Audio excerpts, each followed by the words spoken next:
Exactly. And as we get into our grand finals, I want to throw to the chat a little bit because predictions are now open. Place your bets, people. Who will be tonight's victor? Will it be the Korean Protoss or the Hong Kong Protoss? Regardless, we are going to have a Protoss champion. It's just about which one is it going to be? Indeed, we are, Light. And who will it be indeed? Could it be this man here in the bottom left corner of 2000 Atmospheres LE? He has worked his way to the finals before. Can he go all the way again? Representing himself, the Red Protoss Chance. And spawning in the top right hand corner of 2000 Atmospheres LE, we have the Kong from Hong Kong. But maybe he will be a Kong no longer. Representing the Juggernauts, it is Bistork.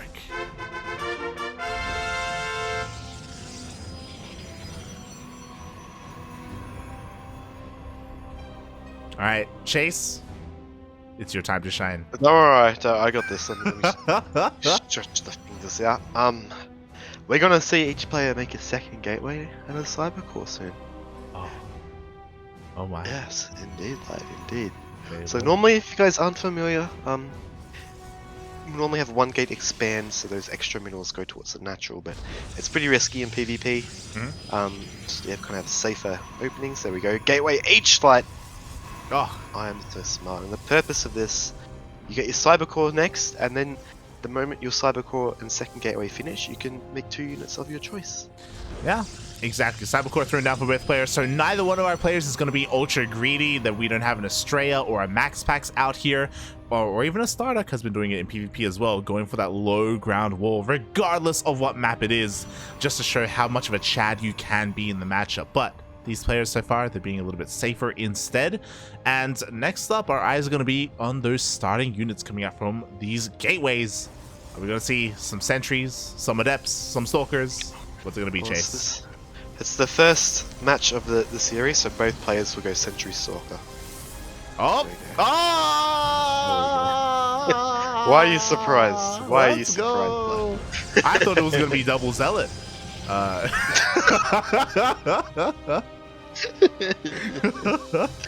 Oh damn. Shocking, mate. Shocking. Yeah, there's I think we kind of, even though the shield battery overcharge, we see these pylons going down to scout, you know, which units are going to pop from the opponent. So once they see each other's sentries, they'll feel safe. But with the introduction of the shield battery light, I think it's important kind of now we can actually look a bit more of the infrastructure of the map and see how players will be able to expand the patterns, because back in Wings of Liberty, you had no shield battery, you had no mothership core, you just died to a 4-gate, so it rarely left like the 1 base stage. But now players can take a bit more risk and they can work more into the mid game. So yeah. The shield battery did kind of make the defensive player a little bit more stronger in a way. The defender's advantage was that much stronger with overcharge, and both players are in fact taking their expansions. There is no 1 base shenanigans going on, at least not in game 1. indeed, and actually we see Bistork is kind of, he's investing to 3 centuries, and this is safe, but it comes at quite an investment of gas. We see each century worth 100 gas, but the earlier you get them, the more energy they build up, and we see Chance going to pretty much scout everything, even going to see the shield battery as well, and it's a very, very passive opening here from Bistork. Yeah, likewise, Bistork also goes for that Haluk scout and also confirms the opener from Chance, confirms that there is a Twilight Council on the horizon. It is a little bit later compared to Bistork's, but of course Chance makes up for that for a slightly faster Nexus, and also Chance is, again, conserving some of his resources, not wasting anything on, you know, shield batteries or any kind of defensive structures. Yeah, and we actually see this is quite an aggressive posture from Chance, and this is a bit slightly risky, I want to say, from Bistork, maybe looking for pylons or for probes, but as long as he does all...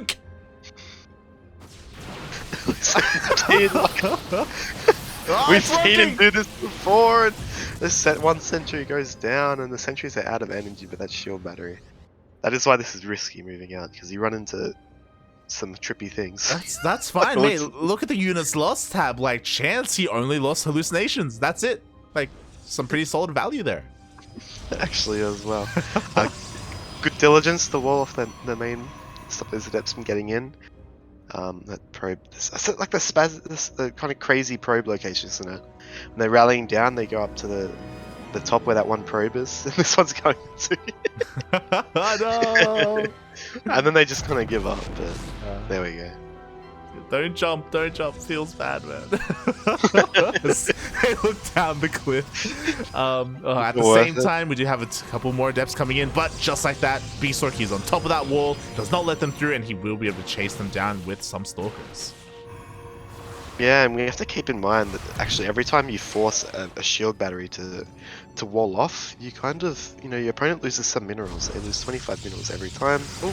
Oh, nice little wall there by Chance as well. But this time the adepts are probably going to be able to get 2 probes. Yeah, actually 4 probes in total. Not bad at all here by Bistork. He does end up losing his adepts, but he was at least able to trade for something. At the same time, Chances across the map with his Stalker army and looking to deny this third. Gets a kill on the pylon. Oh, and it looks like Bistork have Blink. Both players have Blink actually, but Chance can't really leave these sentries behind. He's forced to take a bit of an engagement here, and with that Guardian shield, he's going to trade reasonably well, like. Yeah, exactly, but a couple of reinforcements are going to be able to rock up as well. Chance, it looks like he's going to be able to overwhelm all the forces here from Bistork. Bistork needs another warp in, and even with another warp in, his units are kind of weakened from earlier. Yeah, this is PvP, this is a matchup light, and every warp in you get, your opponent gets roughly the same, and it looks like Bistork, he can't fight this. He's kind of a bit hesitant to let this base go though, because if he loses it, he's out of the game really. Yeah, exactly. He cannot afford to lose the third base. Not yet. He is slowing this down a little bit. He has 2 more gateways on the way to help reinforce. He does warp in another round of units, but in a couple more volleys, like this third is gonna go down. Yeah, this is awkward, and yeah, he's forced to admit defeat there, and he really didn't want to do that, because that means every unit he lost defending that was for naught. But Bistork is going to have to go into Immortals to kind of get the next edge in this game, but I don't know if Chance is going to let him get to that stage. These Stalkers are a bit out of position. Yeah, exactly. The Stalkers once again do pounce on this army, chipping away at a couple of those transferring workers, but now with the Immortal out, Bistork should be able to force all of this back. And another important thing is that Bistork now has a pretty big upgrade window here. The Forge only just now about to finish up here for Chance. He does indeed, actually, and we see that the army value is even, and both players are kind of they have a similar amount of tech and gateways. So the only thing is Chance soon will be able to supplement his gateways with some extras because his economy is booming.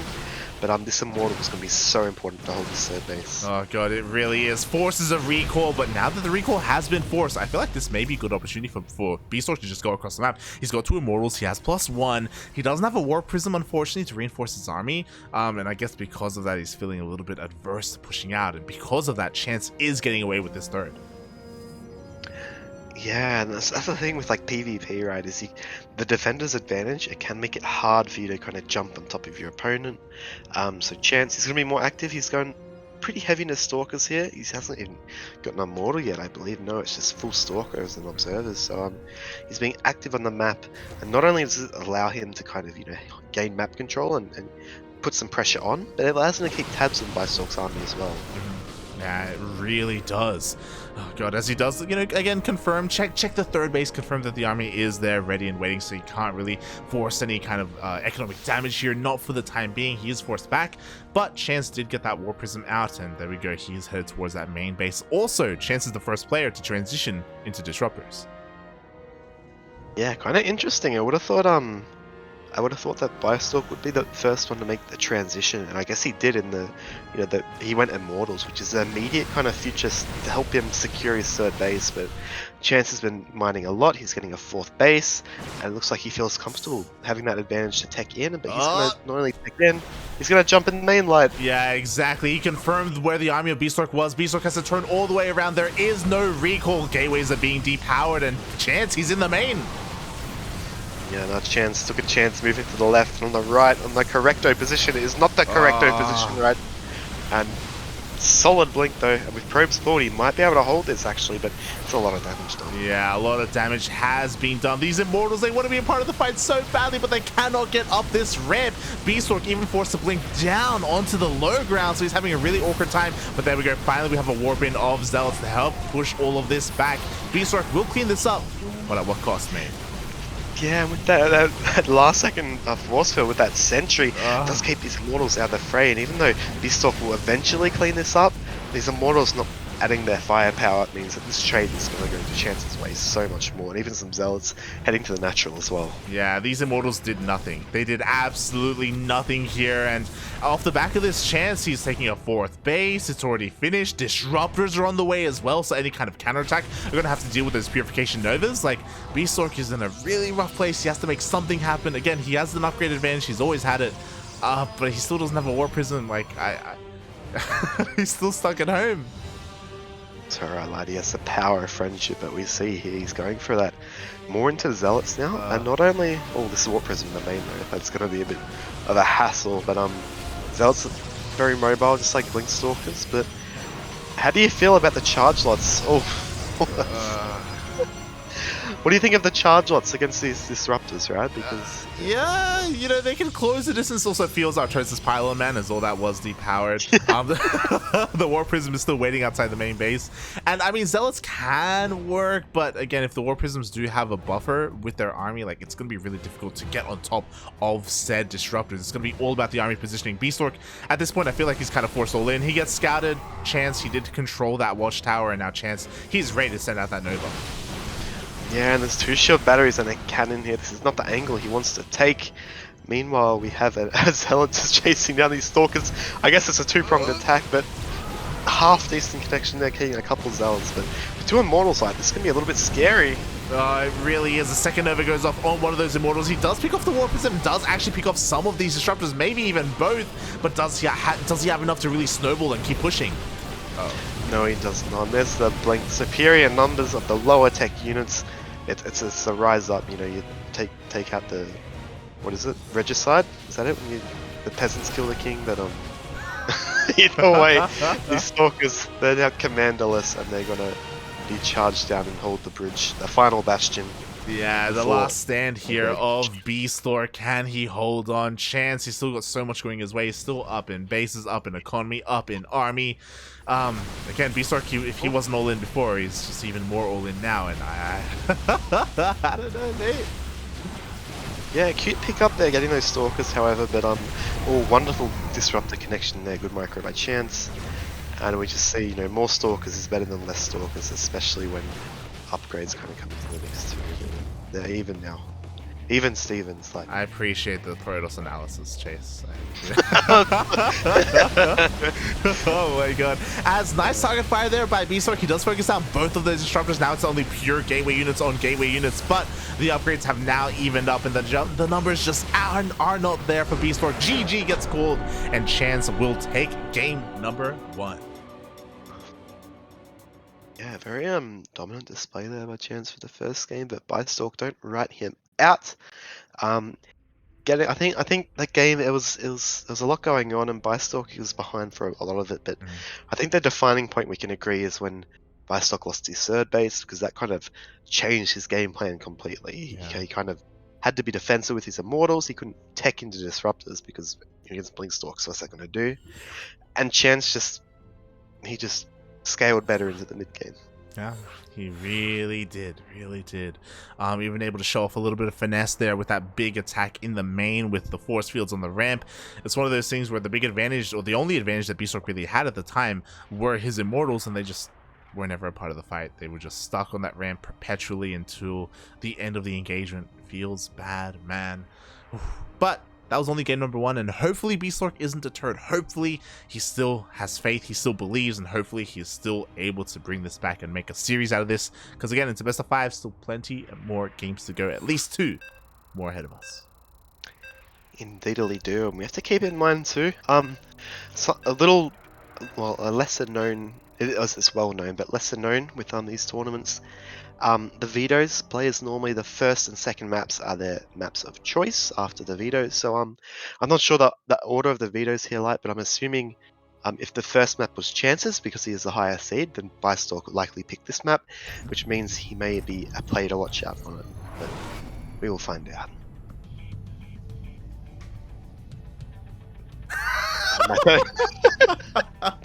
Is it my turn again? It is, yeah. I feel like I thought I talked already, but I'll do it It's again. okay. Spawning in the top left position. The socially, and I'm the socially awkward one. It is the red Protoss. He's up 1 map. Can he make it up 2 maps? It is from South Korea. Chance. You always do the first intro. You always do the first one. I don't know. Have you not It's noticed? just unspoken. I know it's a trend, but I didn't know it was official. Good. And spawning in the bottom right hand corner of Curious Minds LE, we have the pink Protoss player representing the Juggernauts and hailing from the land of Hong Kong, currently down in this series but not out. It is Bistork.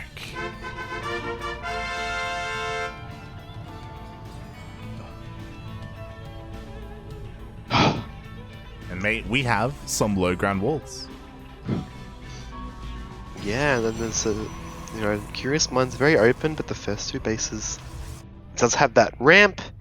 Is easier to defend. But pop a shield battery, it covers the whole ramp. But yeah, I think we're gonna see possibly. Do you reckon 2 gate openers still, or we're gonna have a Nexus gate somewhere? Oh, that is the question, as so far both players are mirroring each other. I think another important thing to take note of now, is that they did kind of heavily nerf the response to this. Some Protoss players, upon seeing a greedy opener like this, a low ground wall, did opt to go for things like proxy, Stargate, Void Ray, and you have shield batteries out on the map, and you just try to end your opponents. But because of the nerf to Void Rays, it did kind of shut down a lot of that Void Ray or Stargate proxy play. Yeah, indeed. And I guess it's a bit of a byproduct of the patch, as you said. And I'm glad, because it means a bit more diversity for players. But we see here, speaking of diversity, the builds are different. The placement at the outside the ramp is different, but they're both doing the same build. But actually, that's a Cybercore building, right? Yeah, that is a cyber block there for Chance. Meanwhile, Bistork, is he going to be able to throw his own down? Up! Oh, he does! You will indeed. And a small kind of thing to point out here, the reason they threw down a Cybercore instead of a Gateway, because they both cost the same, the Cybercore has 50 more health, which means it starts with a little more health, and so it's a very minute thing, but if the choice is there, go for the Cybercore. Exactly. Do you think he's going to throw down another pylon as well? Do you think he'll... I think he just want to, there's bigger fish to fry, but it looks like he's going to actually let it finish. Wow. That's a big commitment by Bistork, actually. Especially with Stargate versus Stargate. Yeah, exactly. Especially also on top of that, Chance did not let his own finish. He did cancel his own Cybercore across the map.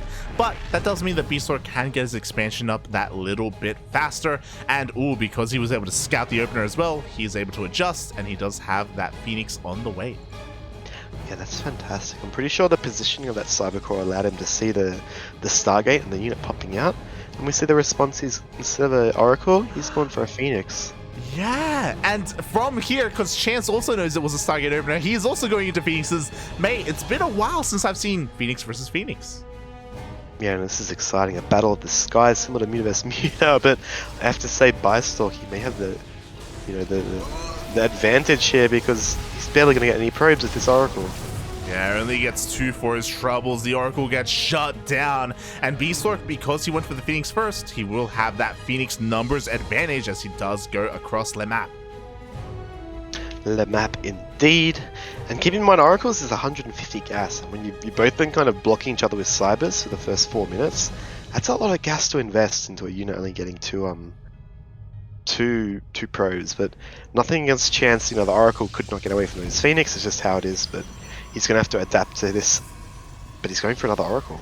Yeah, he actually cancelled his Phoenix that he was producing. So interesting choice here by Chance. Bit of a feels bad, man. I was really excited about the Phoenix versus Phoenix, but it's not going to happen. A Chance is denying us that. Shaking my head. But Bistork already cashing a stray Stalker here. Yeah, I think it's one of those situations where Chance knows he's already behind losing that first Oracle, and he doesn't want to, risk getting his Phoenix caught out, playing for catch-up, so he's completely deviated. And meanwhile, we see also we've got Blink coming from Bistork as well, despite him still making Phoenix. So It looks like he wants to capitalize on the information he's giving Chance. Oh, actually going to catch his Phoenix. Oh my god, the Phoenixes take a lot of hull damage there. The army is coming across that Bistork. What do you have to defend? He has one shield battery. He's throwing down a second pylon to make sure everything stays powered. He will have an overcharge as well, but this is a pretty large ground army, mate. And Chance, he keeps going. He throws down a pylon. No! Actually popping that shield that overcharge as well. He's got a couple more stalkers I think he'll be able to hold, but time is ticking and we see Dark Shrine on the way, but we see a Robo and a Forge too by Chance. Yeah, everything's been thrown down, Jesus Christ. So much tech between both of our players. Meanwhile, the Phoenix almost gets picked off. Overcharge was supposed to be popped earlier. We do have some backup shield batteries being thrown down here for Bistork. Again, he's taking this very seriously. The DTs, I don't know how much damage they'll really do. There is going to be detection out on the map for Chance. Yeah, and it kind of comes down to if he can one-shot these Stalkers, he's got decent numbers for it, but with these Phoenix to lift up, I don't believe, even though they're battered and bruised, he'll be able to break here, but we see Chance going to take a third base, just going to contain. He's got the blink if he needs it, and more Stalkers coming in. The big play here is going to be the Dark Templar. Yeah, it really is. That may just force all of this back. Meanwhile, okay, decent control. None of the Phoenixes have actually gone down yet for Bistork. He's able to maintain a decent worker count for the time being. And Chance behind this, because he has map control, he doesn't throw down a proxy gateway. He does take a third instead. Yep, he's just kind of, working to the mid game. Those DTs actually sneaking out. We see there was no robos, so these DTs are coming out on foot. So nice little move, and the Observer is in the main, and Chance might just blink into the main here. I'm not sure if he'll fully commit, but there's an opening light, and he's going to probably try and take it at least harass. Let's go. He does blink all the way into the main base. Bistork was in the middle of moving out. Feels bad, man. He had no idea what the army was. The Dark Shrine gets scouted, and oh my god, the pylon is going to get focused down. And meanwhile, the DTs are getting to the main, and there's no Observer on the way. It's just started right now because he was supply blocked, and these Stalkers, are they going to get recalled home, or are they just going to take this fight? That's the real question. Unfortunately, there is no recall on this Observer either, so it looks like Bistork is going to be able to clean this up. At the same time, these DTs are getting a lot of work done. Only 12 workers down already, and there's a DT in one side of the base, and the other side the Observer pops out. One DT gets shut down, but these Stalkers are still being annoying, and a recall from Chance. He needs more firepower to deal with them. Yeah, he needs more firepower and he needs detection. Finally, there we go. We have two Observers back at home. The DTs will be cleaned up, but Bistork does have a clear worker advantage. He still hasn't cleaned up these Stalkers though. No, he hasn't, and this is being super annoying. He does have a worker advantage, but the Stalkers, a small little mess up there, and the one thing Chance has going for him, his third base is finished. He can chrono boost out workers, but at the end of the day, I feel like, Bistork's taking a bit of an advantage here.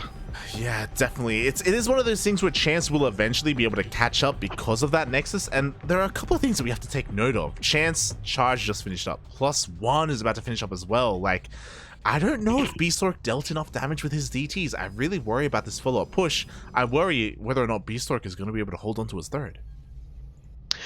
Yeah, if we look at the army of Chance, it's very mobile. He's got a lot of Stalkers. Bistork also has Stalkers, and he's got an Immortal on the way. But I have to say, as this game goes on, if Chance just stays passive, it's looking better and better for Bistork. But it looks like after getting these cannons up at least his third and his main, he's now going to move out. Yeah. And this could be a little bit risky for Bistork to hold on. Yeah, we shall see. Chance, he's here. He does get scouted. So for the first time this game, Bistork knows what the army is. He's like, okay, I got you, mate. Oh god, we only have one shield battery, but the Immortal comes out just in time. Is it going to be enough? It looks like it may be. It looks like the shield battery does get focused down, but the Immortal still stands strong. Oh, never mind. Yeah, the Immortal is shooting his Zealots for a little bit. It popped at the perfect time right after Chance's blink, but this is so many units, and the one shield battery gets taken out.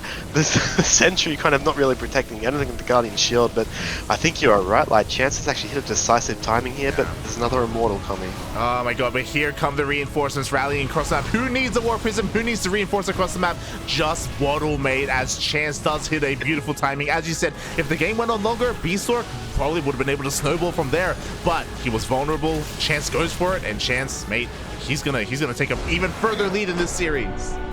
GG, and Chance will take game number 2. Like, he's looking strong, isn't he? Our Korean Protoss player. He's pretty good. But in the same breath, though, like Bistork played that again reactively pretty. We've seen a lot of like good reactive plays by Bistork throughout this tournament. So just unfortunately, Chance maybe if it was a little bit longer before he went to that final push, he could have held. But Chance is just being decisive and hitting at the right times. Yeah, yeah. Really well done by Chance. He recognized, like, hey, like I know that even though I've been taking all this, I've been dealt all this damage. I know my advantages when it comes to my tech. I know, hey, I've got charge, I've got my upgrades, like I've got the army lead. I need to go now. I cannot let the game go any longer. And as we saw, that timing was just beautiful. It was perfect. Oh, and now we have a game 3. This could even be our final game. It could definitely be. It could be a 3-0 actually. Yeah. As we go into it, it's gonna be Hardwire.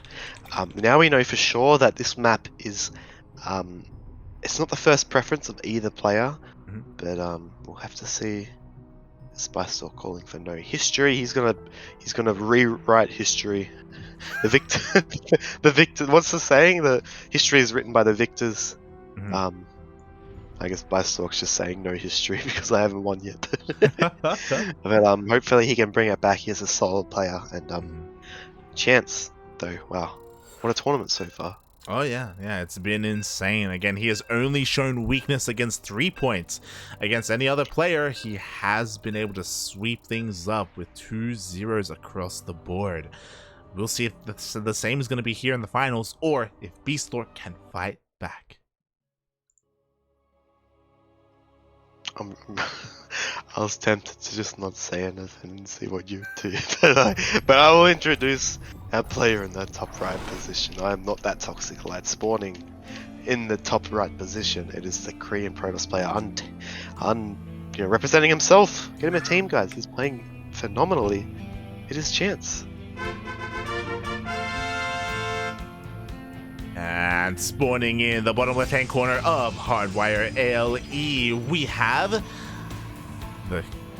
the Kong from Hong Kong himself, representing the Juggernauts. He's the pink Protoss. Give it up for Bistork. Let's go. Let's have a series. Let's go. Let's go then. It's only midnight. We're still gonna go for more hours, But I'm still surprised how this night's been pretty chill so far compared to that 2:30 a.m. cast of the MSO. That it was still more. But yeah, if Bistork is the Kong from Hong Kong, what is Chance? You tell me. Chance the Lance from France, even though he's from He's not French!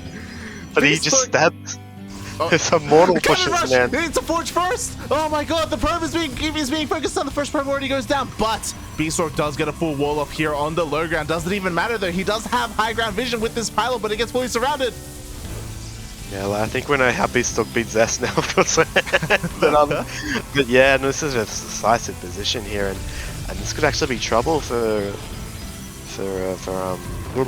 Chance. But he deals with the high ground, he gets a Zealot out. Meanwhile, he does not have a doesn't have a cyber core, so he's committed to killing this cannon here. I think that's it, mate. Both probes just got taken out here for Bistork. The Zealot is out. This cannon is going to be dealt with. We do have a third probe that's about to rock up, and it will get some high ground vision, but this cannon is dead. Yeah, no, I think that I'm sorry, like there's all this exciting cannon rush going on. The cyber. Fourth probe. Let's go! I don't know what I'm saying. The fourth probe is here. Bistork does have enough resources to try and throw down another wall of cannons, but mate, we have 2 Zealots. With 2 Zealots, there's no way you get some cannons up. And that probe is taken out by Bistork. What do you even do with this? But he's taken 2 gases, lad. He's not done yet, but Stargate. He's full walled at home. And I don't know about you, Light, but if I see a full wall after a cannon rush, I expand like crazy. Oh my god. Speaking of, Bistork is the first player to expand, but we have 2 Zealots, and I imagine they're going to be moving out across the map pretty soon. Chance, he deals with the cannon rush beautifully. He cleans it all up. Only lets 1 cannon up, and that's kind of it. We have a 5th probe here, by the way. Jesus Christ. Bistork just had all his probes rallied across the map, mate. Oh no, that's no point. But there we go. He sorted out now. Maybe he's rallying across the map to continue the cannon rush, but yeah, Chance very diligent. These 2 zealots going across, and a stalker and a adept, and I don't see if this even with the cannon coming. Actually, will he be able to hold on? It's gonna be a close one because the zealots, they can just run past. This isn't a full wall on the ramp, so they could just go straight into the main base and deal some damage. Like, one cannon is not gonna stop him. Bistork, oh, he's not on top of the ramp either. Oh, watch this light. It's gonna stop him. Okay. He's got a probe on top of that ramp. Actually, Chance decides to just go ham on the cannon. Yeah, and actually he's gonna move past. With the stalker coming, I think that even with the actually that shield battery could go down. Yeah, it's cancelled. Does force the cancel. The units do get into the main base. We get a full surround on the zealot, so the zealot will be cleaned up, but this adept is going to be dealing a lot of damage, already picking off a couple of probes. Yeah, and a bit of good probe micro by Bistork there, but these probes that are hit by a zealot, they can just get one shot by the adept. Exactly, 4 probes already going down. He's going to get 5. He may even get 6, mate. Target fire. Up.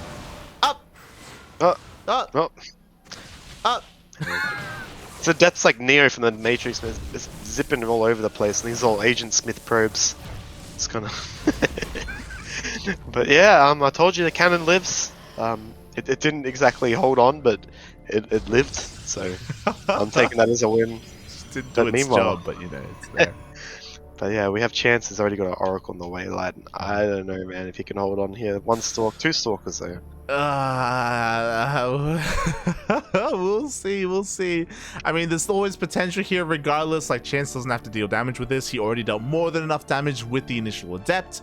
Oh god, he's already well ahead in the workers. He's working on another Oracle as well, and he will rock up, and we won't get too many kills here, but does force a lot of lost energy, does force some lost mining time.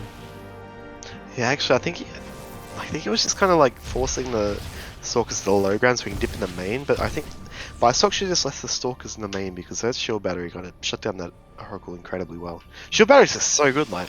They're pretty good. Oh my god. Yeah. You're telling me. You invest 150 gas, 150 minerals, and what wins? An Oracle or a purpley energy boy? But now we have 2, and he can one-shot these probes. Like, yeah, we do have 2 Oracles. We also have 2 Adepts here at the natural base. The Stalkers are being distracted by the real threat. The real threat is here in the main. Probes are falling left and right, and this is too much damage, mate. Look how many probes have gone down this entire game. Yeah, no, this time there's a shield battery, and it looks like Bistork made an Oracle himself, and you know, if that was a Phoenix, that would be Poggers, but yeah, it's a lot of probes going down, and Bistork, he doesn't want to leave. You know, it's the finals, and you know, it's fair enough you want to stay to the end, but it's looking incredibly dire right now. Exactly. I mean, we're in a situation where Bistork has 19 probes. He's lost 27 probes this game. And he will deal some damage. You know, he's across the map. He's with his own Oracle, so he is able to get something done with it. But he needs to just somehow just delete an entire mineral line, and that's just not going to happen. Yeah, there's even an Oracle chasing him around too, but splitting up his stalkers, well done here by Chance. And you see Bistork's probing heavily behind this, but yeah, GG is cold, G is cold. And Chance is our winner, 3-0, congratulations. GG, well played. Chance with the clean sweep here in the grand finals. I wouldn't say it was the easiest 3-0, especially game 1 and game 2. Bistork really did have moments there where he was able to shine, but Chance overall was just so damn strong. Yeah, that was a very dominant display, and we see why even though Bistork, he's a very strong player in his own right, we see why Chance again and again has made it to the finals, and just putting these performances would show he's a very dominant player in the Sparkling Tuna. Exactly. You were talking about it before. Chance, he is our brand new champion. I think, as I quickly just double check here, he was also, no, he wasn't last week's champion. Is this his first championship? It is. Oh, actually, it's his first place. Oh, wow. Yeah. Oh man, I'm gonna say congratulations to him. Oh my god. Oh god, hold on. I want to first win. Yep. GG, well played. This is this is our very first time that Chance has won. Up until now, it's been Bjorn, it's been Keen, it's been True. Art won that one time, but this is our first time for our Korean Protoss. Yeah, indeed. He's made the finals a lot. He's been eked out though, but yeah, it's good to see him actually take it. And I know Chance, he'll be tweeting, man. He'll be happy. He'll be over the moon that he comes in first. And thanks to our lovely donators, Lord Loken, is that it? And I forgot the other. Help me out here, light. Sir Sizzle. Sir Sizzle. Thank you again for supporting the players too. They will really appreciate it. Yes. Thank you so much for the boosted prize pool. Top 4 players were able to walk away with some money today. So again, we were able to spread the love, not just top 4 players, but also the random raffle winner as well, which was 3 points. So yeah, honestly, it was a great tournament. It was a lot of fun. It was great to see some more Zerg representation in this tournament as well, something we don't see too often of. And yeah, I'm happy to see Chance finally take a win here. And I also wanted to touch on the fact that he's such a strong player. He's so good at what he does, but he's still teamless. So if you're out there, and if you're a team and you're looking to support a player, Chance, he's your boy. Yeah, I wouldn't even say you're taking a chance on him because he's been so consistent so far. But yeah, definitely. Like I'd say, I'm glad he got a victory. And little thumbs up. He's happy, but hopefully, yeah, it was a fast finals. Condolences to Bistork, but Chance is just too strong this week. This week he is just too strong. Again, when it comes to our Terran representation, we were lacking it, but that's because usually when the Terrans show up, they just win. Yeah, it's true. Yeah, it feels bad, man. But this time we were able to have another champion. I did actually check, and Bjorn was actually playing a different tournament at the same time, so he couldn't sign up for this one. Not this time. Fair enough. Oh god. But yeah, it was really great to see other players have their time in the sun. It was really cool to see Mixu mix it up against Chance as well. Unfortunately we didn't get to cast it, but if you want to watch those replays, consider subscribing to the channel, because subscribers to this channel do gain access to the full replay pack of this tournament. Yeah, what a deal. And there's some really good players. Even though we didn't really cast that many Terrans, Jinio did sign up and went up against Bistork, also played against Papa Panda. I'm sure that'll be a great series to have watched there. But yeah, I'm sure, with Mixu we had a few different players signing up, but also some of the regular old guard. But yeah, I enjoyed watching Curry play as well, so they came between it. So I had a jolly good time tonight. Yes. Yeah. I hope everyone in the chat enjoyed themselves as well. I don't think we had any disappointing series overall. They were all fun. They were all exciting. And I look forward to see these players grow as players and perform even better in future weeks. I think that if you're interested in like the up and coming players, like this is the tournament to look at, because Bistork is on the rise for his region. Demi's on the rise for his region in Southeast Asia as well. You have 3 Point, Curry, Jinio, Chance, all these up and coming Korean players. They're still struggling to break into Code S, but like these are the guys who are, vying for that. That's like, again, like kind of the future of South Korean StarCraft, if you will. Once players retire, like these are the ones who are looking to try and break in. Chance, of course, is the closest player to break in. But yeah, hopefully this is his year. Hopefully. Yeah, indeed, and also keep in mind another cool thing you can say you can be. Like I watched Chance back before he became the GSL Code S player, but it's possible. We do have players coming back from the military, players going to the military. It's very unstable, volatile, top of the Korean hierarchy, I guess. But Chance has had some strong showings. He's a very good player, and again, 3 Point is consistently streaming. Jinio also streams, and also Curry said he's going to hopefully try and get some more, amateur, decent level Korean players to come play too. So that'll be a lot of fun as well. I look forward to it. We look forward to it. And with that, fingers crossed. But thank you so much everyone for tuning in today. Quickly before we head off, I want to remind everyone, Nation Wars. The Nation Wars voting is still ongoing for a couple more days. I think for 5 more days. So make sure you get your voting in, because every single day you can vote for another person, another player, and we have a lot of Ducklings that are currently in the voting phase. Not just Ducklings, but also even players you saw here, like Bistork, like Demi, that want to represent their own home countries, and you in the chat can make that happen. Yes, indeed you can. A lot of is there a command? Is it Nation Wars? I don't know if we have a command. Oh. The chat for sure it's for his support as well. Shake it, man. But yes, Paddy Mac, Eric, Neo, Oreo, and Starduck. Unfortunately, do you have an update on Realight, or is he? Oh, he's not. He's not. Unfortunately, He's not playing. Okay. Feels That bad, man. Like I understand the reasoning, but it is a little bit doomer. A little bit, you know. He's like, that is doomer. Yeah. Like, even though he is legit the best player from Peru, he is legitimately the best player. But you know, I don't know if you saw the voting, but Cats has a lot of votes. Yeah, Cats was always going to be the favorite there. Yeah. But it's just how the way the cookie crumbles, and also the cookie crumbling in Sparkling Tuna today. Chance. It was inevitable, right? And so is the PvP. we can't escape it. We can't get away from it, No, Chance. it's never gonna happen. Oh god.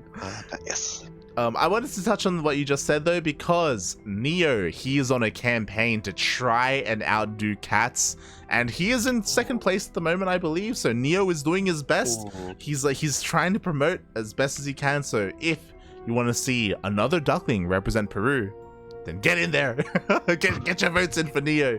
Oh god, he's still got a long way to go, but he's on it, mate. He's on it. On it, get in there. But yes. All right. And yeah, I think that kind of wraps it up. Like. Yeah. Thank you, viewers. We have to thank you guys again for hanging with us, keeping us entertained in chat, dealing with Twilight references. But thank you, and thank you, Light, my experienced co-caster. Calling me old? I just can't win with you, can I? Oh my god. Yeah, rat bag. No, I think I'm older than you, so I can't say anything to that. I hope Complete the 5th. Yeah. This is where I say, where can the lovely viewers find more of you? Light Summer. Oh my god. Well, you can find me at light_VIP on Twitch and Twitter. I do post whenever I go live, and if you can check out my personal stream where I have some ladder sessions. I stream some Final Fantasy 12, some Final Fantasy 14, you know, just some solo content. Sometimes I'm joined by one of the other Ducklings for team games. But yeah, it's very different from our casts here. So if you're interested, then you can follow me there.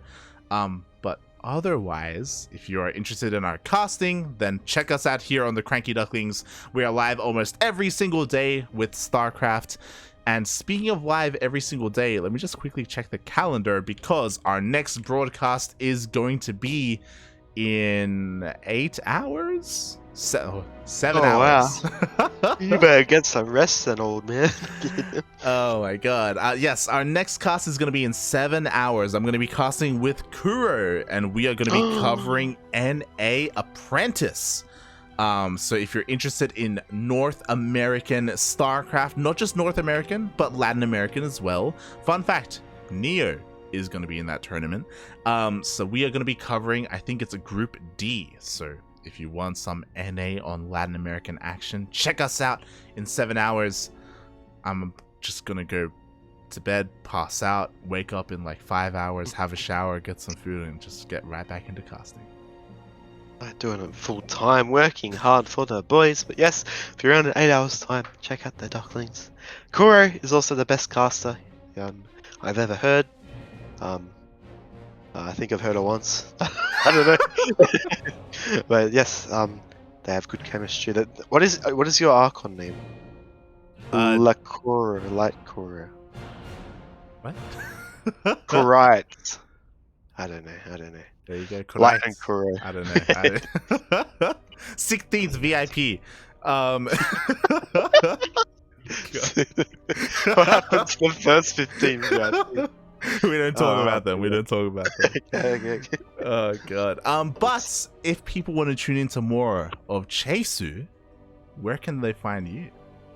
Me, I need to change my Twitter handle. You can find me at chase_sc2 on Twitch. I stream once every 6 months. Ooh. Think of it like a shooting star. If you catch it, congratulations. If you don't, Can you at least tweet when you go live, mate? Can you like?